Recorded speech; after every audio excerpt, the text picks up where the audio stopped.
There's a wall in Istanbul that survived nearly 1,600 years of war, earthquakes, riots, and cannon fire. And the craziest part is not what it was built to resist, it's what it was built from.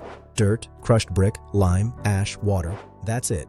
No steel reinforcement, no modern cement plant, no industrial chemicals, just materials most people today would consider construction waste. And yet, parts of those walls are still standing, while modern concrete parking garages sometimes need major repairs before they're even 50 years old. That should bother you a little, because for most of human history, builders weren't trying to make structures that lasted 30 years. They were trying to make structures that outlived their grandchildren. The walls of Constantinople, what's now modern Istanbul, were completed during the 5th century under Emperor Theodosius II. Massive defensive layers, towers, gates, a moat system. But the real genius wasn't just the size. It was the chemistry hidden inside the mortar. For centuries, invading armies hit those walls and failed. Persians failed, Arab sieges failed, Viking-linked raiders failed. Earthquakes damaged sections, but the structure kept surviving because it could flex and absorb shock better than rigid stone alone. Then came the year 1453 and everything changed. The Ottoman Empire arrived with one of the largest siege cannons the medieval world had ever seen. Historical records describe giant stone projectiles smashing into the city walls for weeks. Entire sections shook from repeated impacts. And still, the walls held longer than almost anyone thought possible. Modern historians debate exactly how much damage the cannons truly caused, because the defenders were eventually overwhelmed through multiple failures happening at once. But one thing is clear, these walls absorbed punishment that should have destroyed ordinary masonry. And they did it using a formula modern science is suddenly interested in all over again. Researchers studying Roman and Byzantine concrete discovered something strange. Some of these ancient materials appear capable of partially resealing cracks over time. In 2023, researchers at MIT published work explaining how ancient Roman concrete used lime clasts, tiny chunks of reactive lime trapped inside the material. When cracks formed and water entered, those particles reacted chemically and created new mineral growth inside the crack itself. Not magic, not mythology, chemistry. Basically, parts of the structure could slowly heal themselves. And once scientists confirmed that, people started asking a bigger question. If ancient builders figured this out 2,000 years ago, why are we acting like durable construction is a brand new idea? Now, to be fair, modern concrete is incredible. It built highways, skyscrapers, bridges, dams, and entire cities. Portland cement changed civilization. There's no denying that. But modern construction also optimizes for speed, fast curing, mass production, cheap labor timelines, predictable industrial supply chains. Ancient builders optimized for something else entirely: longevity. Roman-style lime mortars cured slowly, sometimes for years, but during that time, chemical reactions kept strengthening the structure little by little. That's one reason the Pantheon in Rome still stands nearly 1,100 years later with the world's largest unreinforced concrete dome.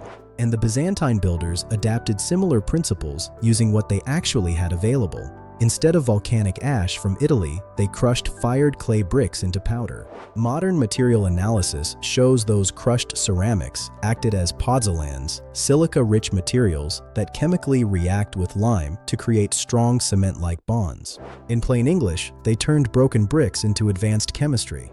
And here's where this gets really interesting for modern America. Scientists today are actively revisiting low-carbon alternatives inspired by ancient construction. Universities and engineering labs are studying volcanic ash, recycled ceramics, rice husk ash, and other pozzolanic materials because traditional cement production creates enormous carbon emissions. Some experimental mixes are showing impressive durability, especially in wet and marine environments where standard concrete often struggles over time.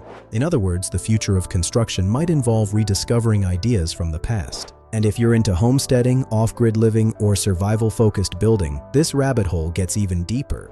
Because versions of rammed earth construction have existed across North Africa, China, the Middle East, and Europe for thousands of years. The concept is simple. Soil with the right clay, sand, and gravel balance gets compacted inside temporary forms layer by layer until it hardens into dense walls. Add lime and reactive ash correctly, and chemical reactions slowly strengthen the structure over time. Modern stabilized rammed earth projects have demonstrated serious compressive strength under engineered conditions. Thick earth walls also provide massive thermal mass, meaning they naturally stabilize indoor temperatures by absorbing and slowly releasing heat. That's why some desert structures built centuries ago remain surprisingly comfortable even without electricity. But this is the part social media usually skips. Earth construction is not magic. Bad drainage can destroy walls. Poor foundations can cause failures. Wrong soil composition can crack structures. Building codes still matter. Engineering still matters. Safety absolutely matters. Engineering still matters. Safety absolutely matters. And lime itself is highly caustic if handled improperly. So no, this is not just build a castle from backyard dirt. But it is proof that older civilizations understood material durability in ways we largely stopped prioritizing once industrial speed took over.